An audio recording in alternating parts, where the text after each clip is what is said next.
bagus sebelum wayangan toh Pak, malah dereng keringetan, dereng kecut, malah fotonya kan apik Pak. Lho, kuwi lek menurut Anda. Lah menurut Lek jenengan? kanggo kuwi saya keringetan saya apik. Inggih leres kados menika Kang Mas pentol korek. Wah, yo ngenyek. Ngene kok pentol korek. Lah napa? Iki apa? Iki dudu pentol korek, Yayi. Lah Iki apa iki? Iki ngono tahu bulat. Terus Digoreng dadaan 500-an langsung mbak dilat.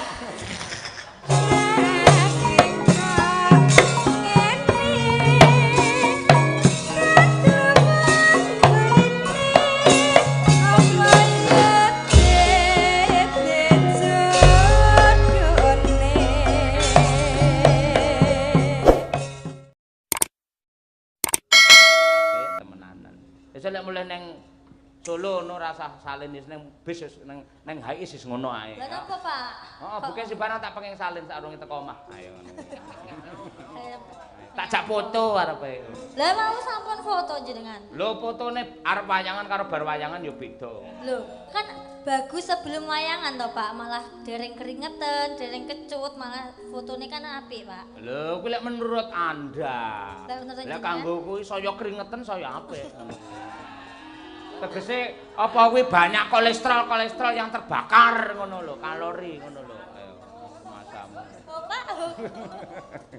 Ayo bir kita ayu nggih. Jan elok tenan dasar ya ditenggani karo sing kakung. Nah, wis tenan. Ayo. Sapa? Kuwi sing ngangge klambi caksi kaosan iki sanding bunang iki. Arif. Ya bawane Mbak Dirgita musik dilenggahi karo Pak Ustadz Zainul calon gurune Brahma. Ayo nggih.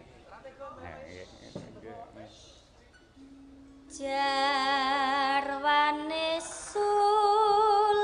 Sulistyang warni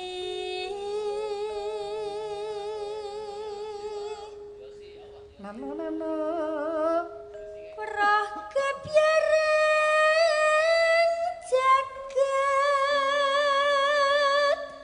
raya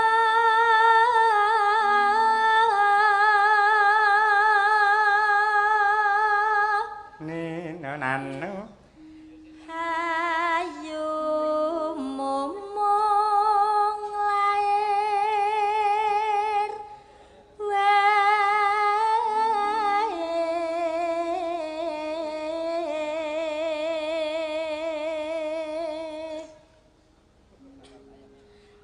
Hapsari suteng juang Hendra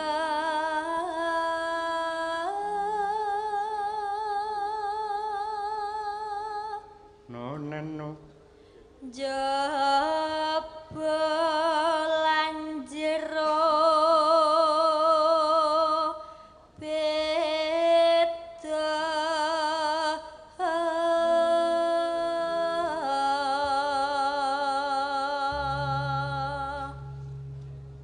kalong alit mangsa jambu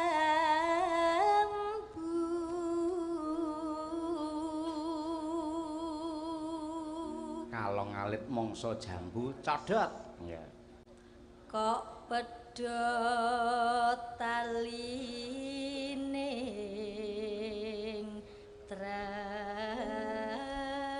tresno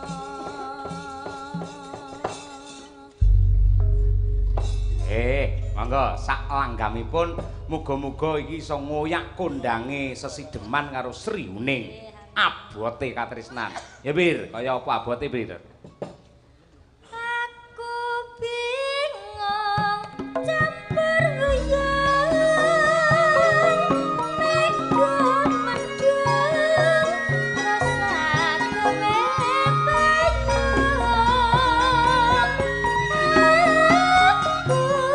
kok kaya wong linglung arep tak untung ning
gamis ngono piye? Rasane piye? Agak terganggu ora ekspresimu?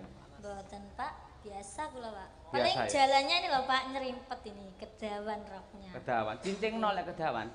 Nanti terlihat auratnya. Wah iya pinter. Wis ngerti Nggih, aurat tambah ya, barang. nggih ta, lho. Nggih, leres ngerti aurat barang.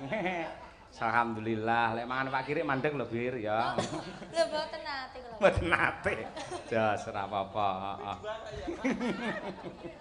Apik nggih. Kaya seragame milih warnane sing kaya ngono sing menentukan sapa? Ini ibu Pak. Bekasi. Nggih. Oh iya. Lah kok ning kono dadak setrika barang ning pondokan nyapa? Loh, ini jilbabnya harus disetrika tuh Pak, biar rapi. Biar Jadi rapi. meskipun itu sinden-sinden itu mboten ndamel gelungan tuh Pak, tapi tetap dilihat itu tetap rapi gitu, tetap seragam. Ngoten Pak. Nggih. Bapak-bapak yang ngalenggah pripun sik rapi mboten sinden macak ngeten iki, Pak? Sae? Sae alhamdulillah. Sae. Nggih. Jos matur nuwun. Tegese sangat mengapresiasi. Ya, Ya Bir, karo mlaku-mlaku Bir alon-alon ngono. Ayo. Sang bragas mas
nuwun Genduk Birgita.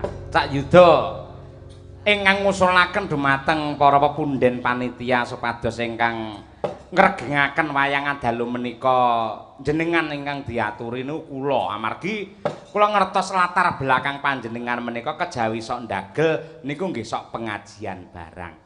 Nggih matur nuwun Mas Yoyo sampun paring rejeki dumateng kula. Nggih. Matur nuwun sanget sungkem takdim bekti kula dumateng para yai sepuh lan sedayanipun para alim ulama. Dalu punika sayekti saestu kula nderek wungon tirakatan ngalap berkah wonten ing pondok Ngabar mriki. Inggih. Wah, kula nderek ngaji. Wong ngaji punika ngatur jiwa utawi ngolah jiwa, malah wonten salah setunggaling ulama ndhawuhaken bilih ngaji punika saka tembung 9 karo 1.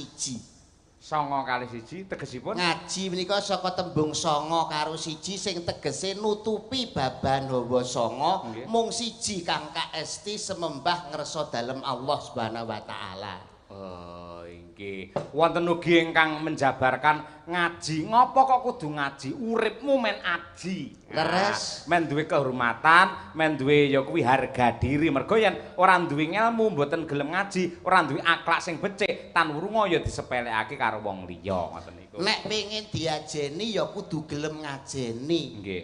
Supaya awake dhewe diajeni niku kudu gelem ngajeni saranane lewat napa? Nggih lewat ngaji. Napa melih menika nderek wungon tirakatan wulanipun wulan ingkang istimewa.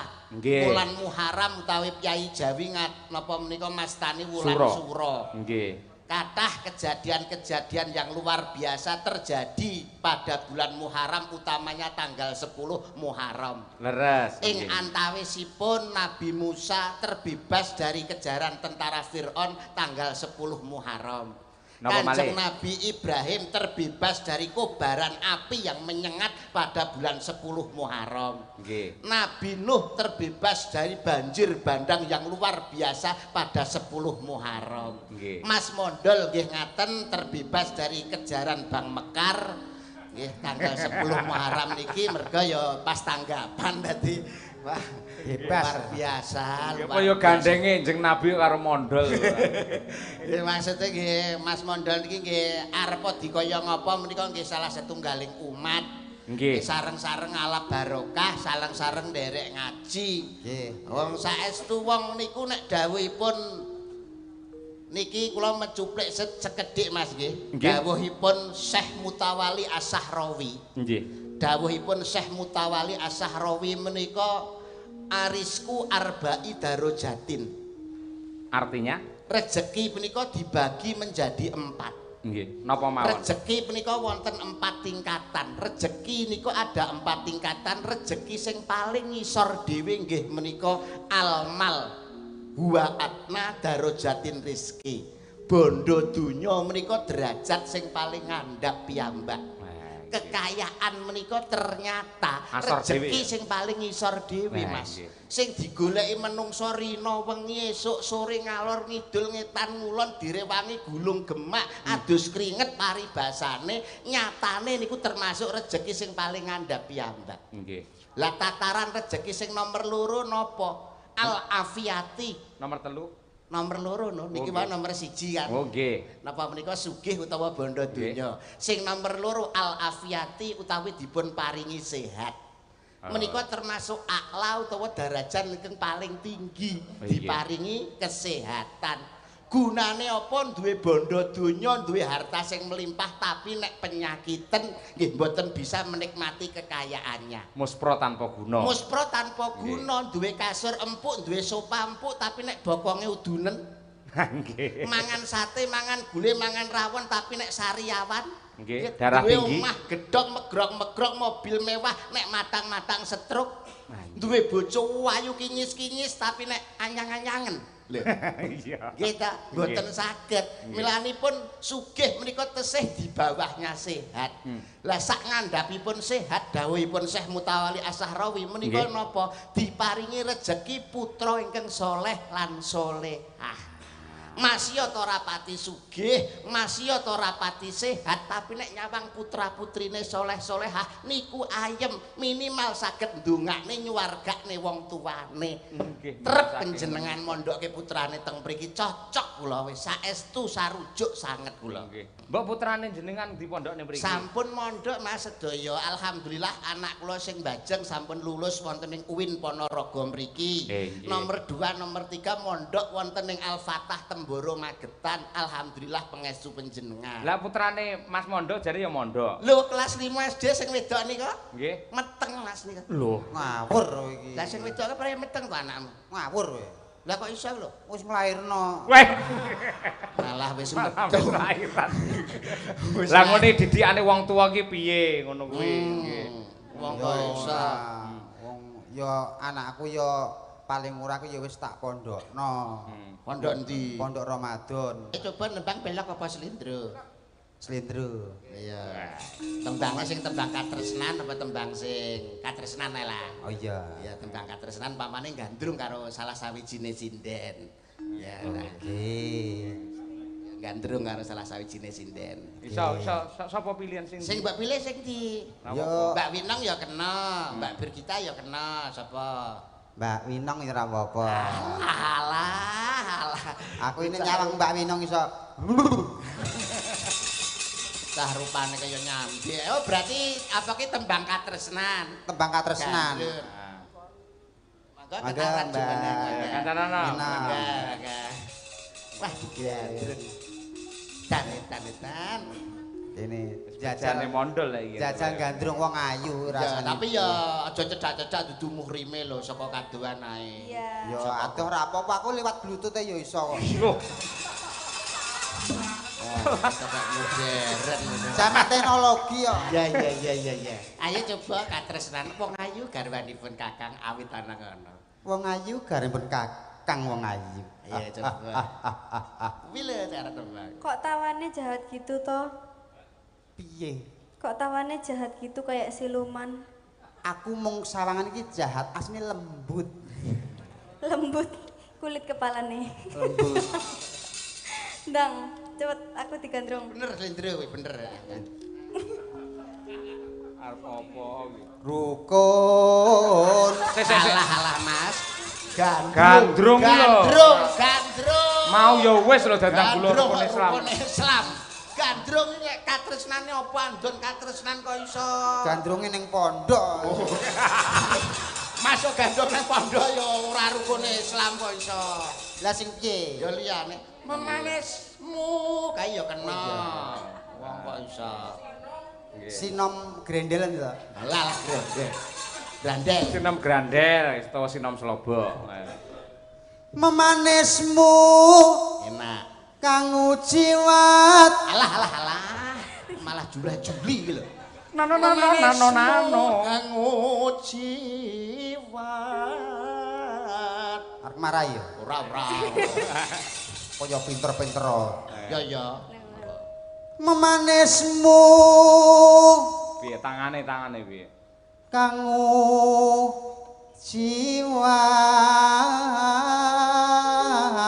ujiwat.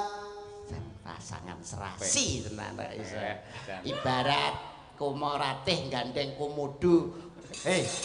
Kumo Jaya. Saya drata. Agawe runciting galih. Iso apa ndak Aja to desa aku dunggane. lungguh aku lah ndak iso. Iso apa ndak? Ora parang mesi. Nang, contonono. Contonono. Akarya. Agawe. Ayo. Astagfirullah. Agawe ruci tenggale. Ngono lho, ngono tek masuk ndak iso. Kale bareng nyapa iki ngono ya. Aku tak sengkrek ning. Kaya apa ae sengkreke. Agawe yo. Ya.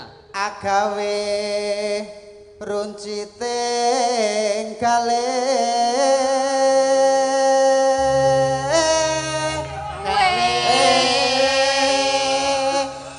Kudu nyengkrek ora.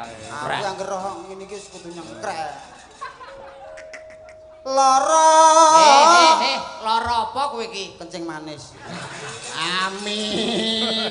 Nyapa? Amin. Nyapa mbok amini? Lah kencing manis tak amini to. Wis kok mbok amini. Wis apa? Wong lara. golekno tombo. Lah niki lho, kowe njaluk resep Mas. Tombo. Ya lho. Tambane Ora usah pripun? golek obat rena-rena. Pripun Ngerti tambane? undur-undur to.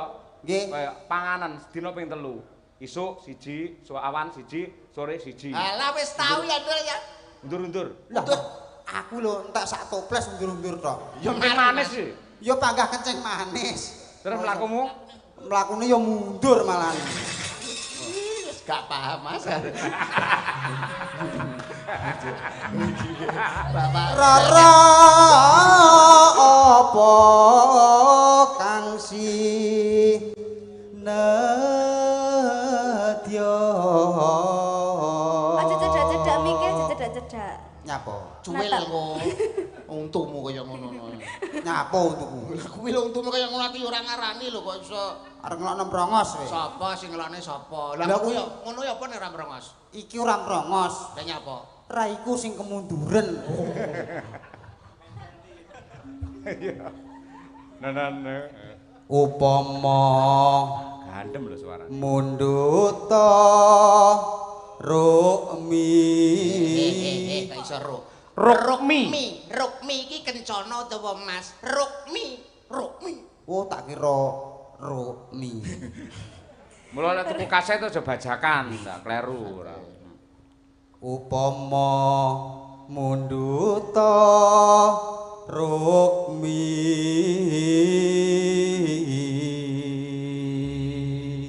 Enak sak. Ya karo omong-omongan to. Mas kok masuk meneng ae. Memang teko jam pira to? Lah. Masa ngandrung ngono. Cara gandrung Yayi Mustika ning jagat kaya-kaya ning donya ora ana wanita liya ngono lho ya ampun tak glito kene kowe. Kok ngomong-ngomongan. Ayo sing piye ngono lho ya. Yayi mustikaning jagat Nah. Inggih. ana sak kureping bumi sak lumahing langit. Wale. Lumahing jagat. Sakurping langit, salumahing bumi ngono lho. Ya ngono kuwi.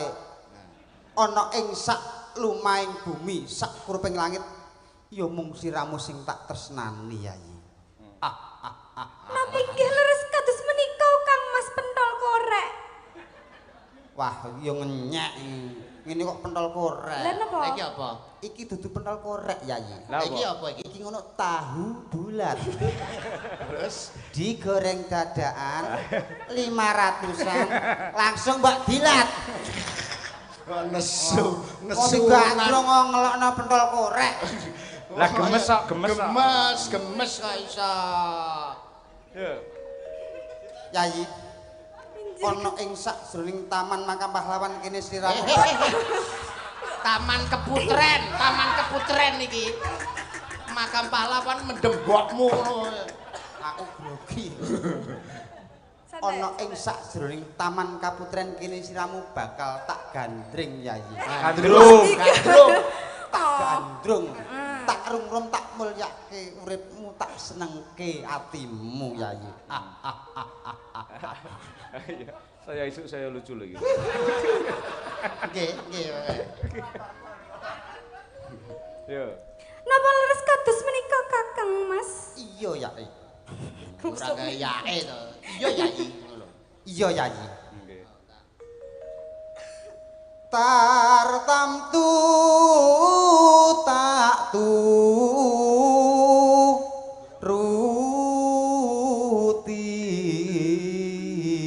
ruti. Pira suarane madangkara langsung mingkup kabeh. Dingkluk kabeh, pedhot kabeh. Pedhot. Taslim ya apa? Enak apane? Taslim apa to lim-lim? Kok lem. Iso lim lho. Lah taslim Dune tas-tas kok lem-lem. Kalah suarane, kalah kung. kalah kung we. Ya ngono to kung. Yo kung lah kung. Nono. Ngibarat wong numpak Ya. tahu. Kok Perahu. Praune momo tahu. Hahaha. Iya. nonane Anda Mas teh nggih cakepan. Lumampah. Jengkeng karo jengkeng. Oh, jengkeng. arep nyapa ngono kuwi Nguyuh. Wong jenenge wong Roman kowe. Waduh, jengkeng oh dipangku ya dipangku. cara wayange kaya Gatotkaca Sugriwa ya cocok Gatotkaca Sugriwa Pergi kemana? Malah diora apik. Pergi wae Sugriwa. yo paham Mbak paham Ngerti wayang. Nek ojo njaluk pangku lho, ben ngono enong. Nggih, Tang. Masa ya ngene. Wis ta ngono wae. wah lho apik Tang, bersedia? Siap. Lho. Makon lari. nembang mesti karo Nembange lho, ya Lah kok diabani bersedia kaya wong arep lari. lari saka apa Lari dari kenyataan. Kedhe. Lumampah tanpa barni ae apa Boleh nggih jengkeng malah medun ta rasane. lah endi yo lumampah tanpa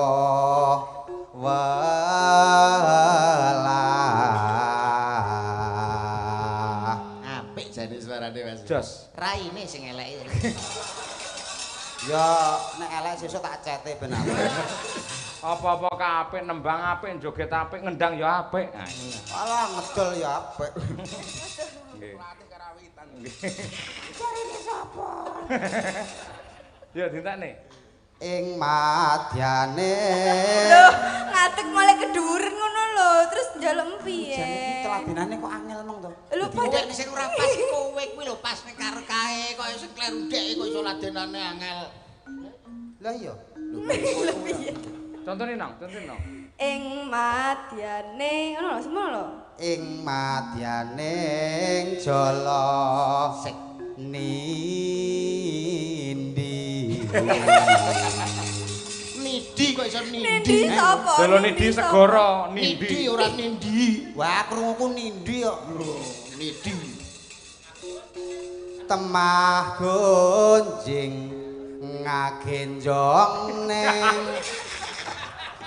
Apa kuwi kok ngagencok lho apa? napa tok diguyui Temah gonjing agenjong neng ngono lho kok ngagenjong neng opo? temah gonjing agenjong neng Ayo wis ben. pagulingan Apik. Jos. Tak irngu. Ayo nang. Rengu. Ya, nggih. Kaya apa? Sing joget itu tetep kowe lho. Kowe lho no. tetep kula Oh, joget Iya, ya. tetep. oke Cara anu kamu Gatotkaca. karo Sugriwa neh Ora Gatotkaca. Nggih. Enak. Sajak ikatan rengu enten abot niku dene sampun dangu. Ayo, Dok, jangan